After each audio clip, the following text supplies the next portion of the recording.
আমিও তোমাকে ভালোবাসি কার উদ্দেশ্যে লিখলেন স্বস্তিকা। পোস্টে স্বস্তিকা লিখেছেন, ছবি পোস্ট করতে মাসের পর মাস কেটে যায়, ফলে প্রতিটি পোস্টে লিখতে হয় লেট পোস্ট। কেউ মনে করে গ্রীষ্মকালে কালো রঙের পোশাক আরামদায়ক লাগে না। স্বস্তিকার ভাষ্য, আমি কখনো ভাবিনি কালো রঙও গ্রীষ্মের রং হতে পারে। অবশ্যই যদি পুরো পোশাক হয় আরামদায়ক ও হালকা।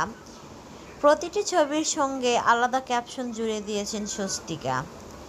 রোদের মধ্যে তোলা ছবিটি লিখেছেন, কি রোদ রে বাবা।